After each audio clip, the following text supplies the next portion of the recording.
I'm here with Dan of Black Lava to talk about Soul Furnace, the debut record coming out November 25th on Season of Mist. Long time no see, man. I haven't seen you in 3-4 years, something like that, since that Winter Sun tour. Has been a long time. Yeah, it's crazy. The last 3 years feels like it's gone so quick. I feel like it's been lost almost. But well, that was at the Opera House, right? Yeah, it was at the Opera House, the Toronto show. Is that venue still kicking? Yeah, they're still around. They're one of, I mean, we lost maybe one or two during the pandemic, but the Opera House, the Phoenix, some of the ones that have been around in a long time, they've stuck through, and there's quite a bit of shows now coming around. Actually, one would argue there's too many shows now. Everybody's on tour at the same time. Yeah, there's lots happening now. Same in Australia. It's really exploding next year. There's so many tours being booked, and it's gonna be interesting to see what sort of happens to the local scene. You know, there's so many international festivals and international bands coming through. Yeah, and a lot of bands are having issues with transportation, the cost of transportation, finding transportation. So some tours are being canceled because of that. I mean, it's insanity right now. I mean, I was kind of expecting this to happen after bands not being able to tour for 2-3 years. So it's not surprising, but it's still kind of upsetting to see this kind of situation happening right now. Yeah, it really is. The t-shirt prices are going up, the fuel prices are going up. It's all like a big ongoing effect. So hopefully the punters can hang tight and things settle down. We'll see.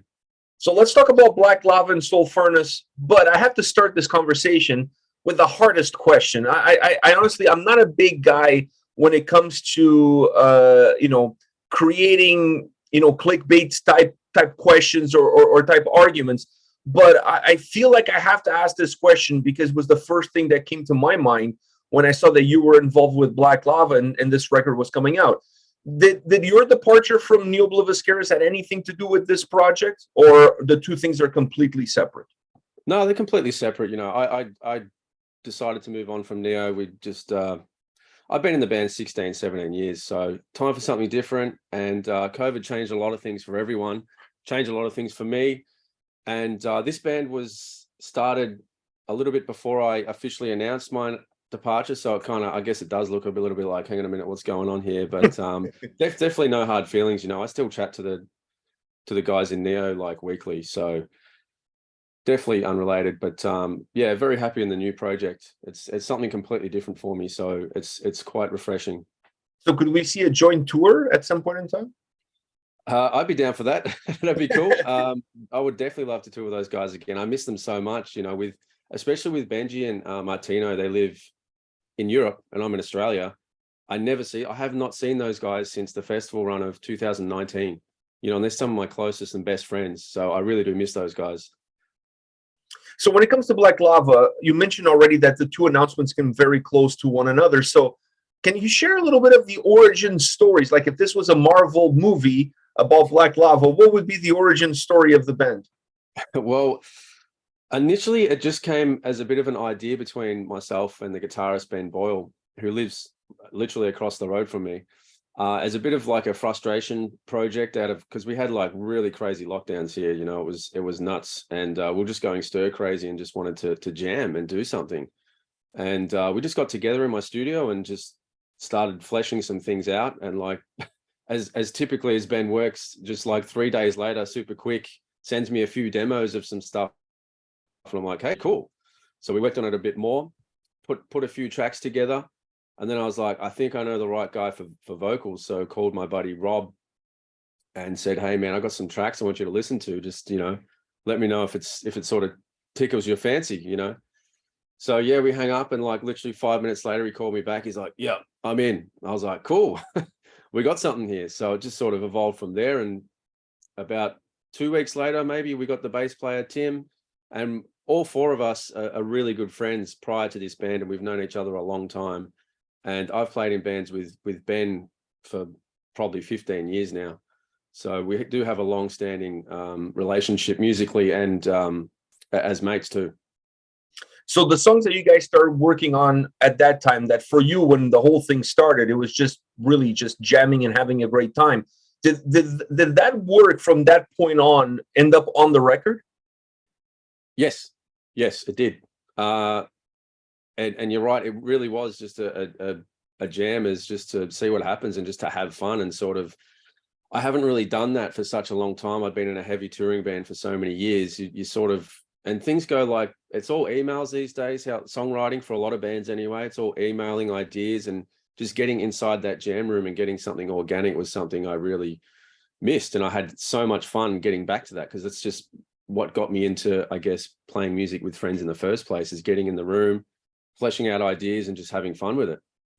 At what point did you guys say to each other, okay, this is fun, but we got something here? Was it when you start calling other people and bringing everybody into the fold, or was after everybody was already in the fold that you start to see that there was a little bit of a light at the end of the tunnel? I think it was when we got Rob, the vocalist, on board. He really, I just had his sound in mind and I just thought he'd be perfect for it. And I think once he quickly agreed, like within 5 minutes, to go, yeah, cool, let's do something, I was like, okay, this could be really cool.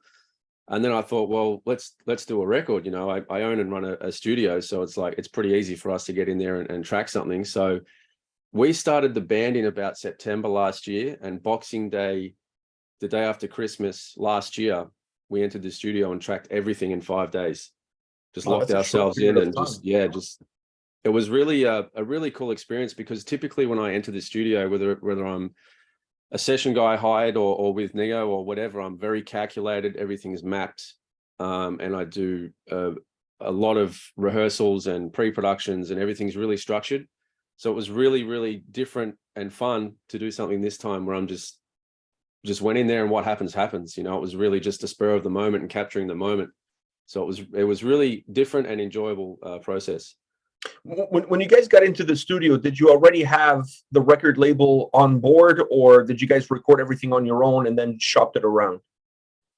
No, we had nothing on board. I had look, Season of Mist was my number one that I had in mind when the album was all sort of said and done, and we sort of had a structure there and we knew what was happening. I was like, no, it could definitely be a Season of Mist kind of band. So I had a few labels in mind that I was going to shop to, but I just went straight to Michael at Seasons. I've known him for about 10 years now, and we have a pretty good relationship. And I said, hey man, just give it a listen. You know, I'm not sure it's going to be up the alley of the label, but you never know with Season of Mist. So I said, just give it a listen, see how you go. And yeah, he passed it around the office, and you know, a few days later he goes, hey man, killer reviews, so we'd like to cooperate. So that was great. Listen, if there's a label out there that you guys would fit like a glove, it would be Season of Mist. I honestly, yeah, totally. If I was in your shoes, that would have been the first phone call or the first email that I would send. I think it's a perfect partnership, considering the sound of the band and considering what the label offers to their listeners. Was there any big challenges that you guys were faced with, maybe because of the pandemic or a little bit of rust, or, you know, was there anything that was difficult? Because it seems that everything was very smooth. Yes, there was a lot of challenges. The first one being the timelines. We just set really strict timelines just to get this record done. That was extremely challenging to meet. To get Kurt Baylor, who mixed it, to get him on board, it was purely by chance. I just emailed him and said, hey man, I know you got a big schedule. Is there any chance you could fit like 5 to 6 days of mixing of our record? And he was like, sorry man, I'm booked for months, which, you know, he's a busy guy, sure. And then he sent me another email literally the next day and said, hey man, you won't believe it, but I've just had a cancellation for a week. You can pop into this kind of late January spot. And I was like, dude, book it now, send him a deposit immediately, locked it in. So the deadlines were there. We had to meet all the deadlines. The second tough one was when we were tracking the record, pretty much all the guys got COVID while we were tracking the record, including Rob, the vocalist. He sung half the record when he had COVID. So we basically locked ourselves into my studio. We had Troy, our sound engineer, his assistant, and all 4 of us. And I think 3 out of 5 or 4 out of 5 got COVID. So it wasn't that bad, but it was a COVID party. Yeah, he was struggling. I mean, obviously with vocals, he had one more, I remember he had one more track to go, and he was like, man, I'm feeling a bit off, you know, And I'm like, come on, man, we've got one more day to get this done, you know. He went outside, gave himself a pep talk, came back in and crushed it. So yeah, he did exceptionally well considering. I want to talk to you about the design of this record, because sometimes when you find an album, it doesn't have to be a debut album, it could be any album, and a band decides to throw in an intro track, an instrumental intro track, very often these days I find myself scratching my head because the intro track takes you absolutely nowhere. It doesn't connect with the second song. It doesn't add anything to the overall design of the record. It doesn't connect with the last song on the record. It's just kind of like a placeholder there, but a placeholder for nothing. You guys have the best 1-2 punch that I've seen in a very long time with Origins and Aurora. I mean, it's incredible.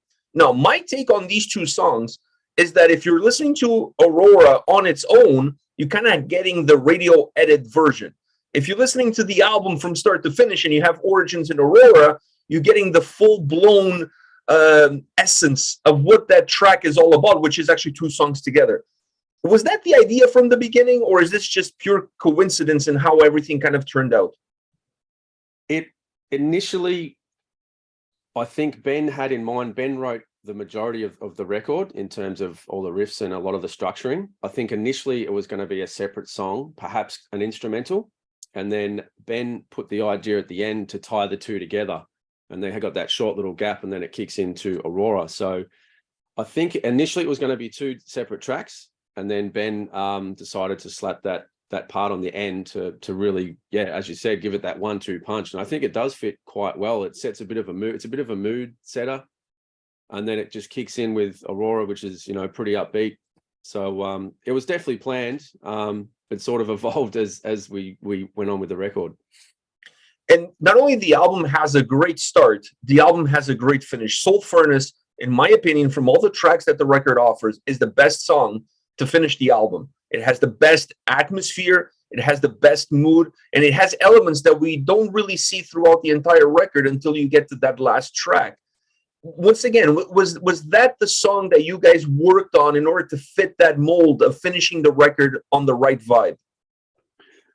Yeah, well, thank you very much. I appreciate the kind words. And it's hard to say if we specifically thought of it to put it as an ender, but I think everything was so rushed, we really had to come up with a way to go from start to finish as seamlessly as we could, because we had literally a 2-month deadline to get the record written and recorded. So it was quite hard to structure something out as we normally would. So I think Ben did really well in the sense of being able to start and finish the album and have the contents in the middle too, because there's quite a lot of different BPMs on the record. There's a lot of different moods. So I think he did quite well there. But initially, I don't think when he wrote the song, he thought, this is going to be the closer. But when we finally finished it up, especially with all Rob's vocals and spoken word stuff on there, I think, we're like, that's going to be the closer and the first single too. Yeah, it's like you guys created these two cornerstones that allow the controlled chaos that exists within the record to be a little bit easier to digest, because there's a sense of beginning and there's a sense of end, which gives the overall record a sense of purpose. And I think for an album that has, I wouldn't say diversity, but that it has as many different ideas as it does, I think having that structure is extremely important. Yeah, I definitely think it ties the whole thing together. It does. There's no moments through the album, at least for me, when I listen back, that has, does that belong there? It feels kind of strange there. I think it has a good flow to it. And I think as you said, the start and the end really tie everything in together.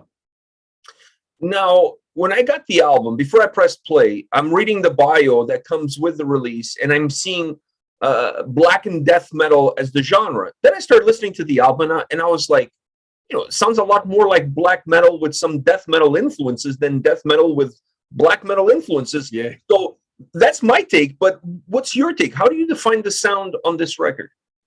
Well, funny you ask that, because for months we've been going backwards and forwards with all the guys at Season of Mist to go, what's the genre? What are we calling ourselves here? Because we've clearly got the old school influences like Entombed, At the Gates, but it's got a bit of a modern, fresh kind of vibe to it. So we've had all sorts of ideas. Is it a blackened heavy metal? Is it heavy metal? It's really hard to kind of pinpoint exactly what it is, but I think blackened death metal, fits the most appropriately in terms of marketing. in terms of marketing. Yeah. I like that last that last line there. Yeah. Because it's a head scratcher. I mean, it has nuances that you recognize from genres, but it's hard to define it as under one genre, if you know what I mean. It's interesting from that point of view. Now, the gritty, raw sound experience that the record has, was that by design, or is that part of that feeling, like that lightning in the bottle that you guys captured during those jam sessions, that you wanted to stay true to that when you start recording the record? Yeah, definitely everything to do with the production on the record is very deliberate. We definitely wanted a more natural, honest representation of our performances. So there's no editing, there's no quantizing, there's no sample replacement. It literally is a capturing a moment in time, and that was very deliberate. And we selected Kurt, or tried our very best to get Kurt to mix it, because he's known for mixing such records and utilizing very, he mixes analog. He uses no samples on the drums or anything like that, and captures all, real amps, real cabs, all that sort of stuff. And that's just the vibe we wanted to get. We just wanted a very honest, old school, like a bit of a homage to the old school, but with a sort of a fresh modern edge to it. Do you prepare differently drum-wise for an album like this, considering where you were coming from a band that requires a much different style drummer?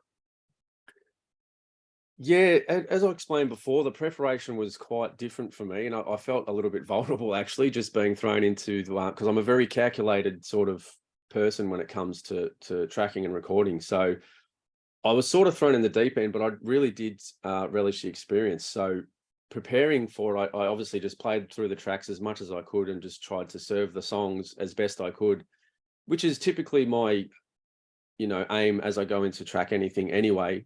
But just the deadline and obviously having to manage everything else going on in life, the COVID lockdowns, we all work a job and all that sort of stuff, was very, very testing, but definitely very proud of how it's turned out.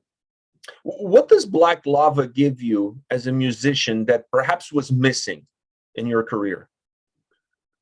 I think it's a good question. I think what it's done for me is really reinvigorate why I sort of got into creating music and being a musician in the first place. It's just getting together with really good mates and just creating something that everyone loves and everyone's happy with, and just really enjoying the moment. And that's kind of what it has given me.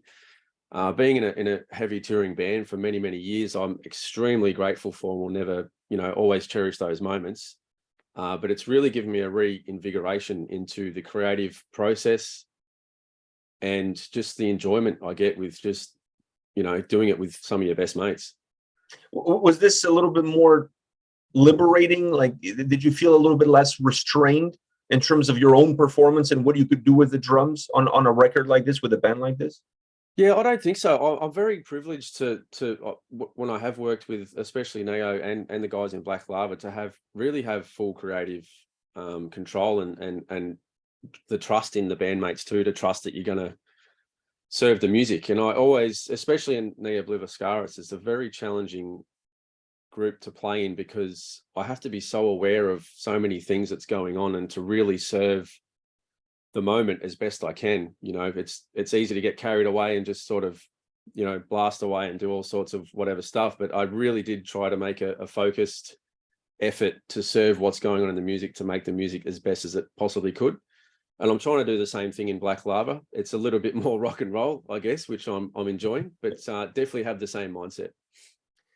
You said that the whole process was super quick. So now that you've had maybe a little bit more time to digest the work that you guys have created, do you have a favorite track on this album? Yeah, it sort of changes for me. I think to start with, I think it might have been Soul Furnace at the beginning, but I'm really enjoying playing Baptized in Ice a lot. And I think live, that one's going to go down really well. It's a high energy, I think. Yeah, it's a pretty high energy track. It's a real groovy, high energy track. And I think at the moment, that's my favorite, but it changes month to month, I think. It's definitely in my top 3 as well. I have to ask you one last question. That is, where do you plan on taking the band? Are you planning on taking it as far as you can take it, or do you want to keep this a little bit more grounded versus some of your previous work? Yeah, look, I think when we got together, we all sort of made a bit of a, we had a chat about what people want to do and stuff like that. And I think everyone is on the same page as, yeah, we just want to take it and see where it goes. So I'd love to get back to the European festival circuit again. That's, some of my favorite places to play. And I'd love to, get out there and tour with some of my mates again and hit the road again. That'd be fantastic. Well, I hope you do that, because I hope to see you guys in North America again, playing some shows, sharing this great music, this incredible debut album. I honestly, I went into the record because you were on the drums, but I stayed on the record because of the work of everybody involved. It's a fucking phenomenal album, if you don't mind me saying so. Man, thank you so much. I'm humbled by your kind words. I know you check out so much music as well, so I really value your opinion, and it means a lot, man. Thank you. You guys have a great debut album, and I'm telling you that Origins Aurora and then finishing with Soul Furnace, the way you guys put this record together, for me, it hit the nail on the head. I like an album that has a sense of purpose, that has a sense of direction, regardless of how chaotic it can be in between. And I think you guys did exactly that. You mixed those two worlds together perfectly. You don't always see that on a debut record, so congratulations for coming out with a very mature album right off the gates. Yeah, thanks. Thank you so much, man. Yeah, it was a fun process, and I'm definitely super proud on all our efforts to get this out with the deadlines and all the clips and all the stuff like that. So, and again, man, I'm humbled by your comments, and thank you so much for giving us the time. Oh, my pleasure, man. Dan, thank you for taking the time. All the best to you and the guys, and best of luck with the release on November 25th, Season of Mist. Thank you very much, man. Appreciate it.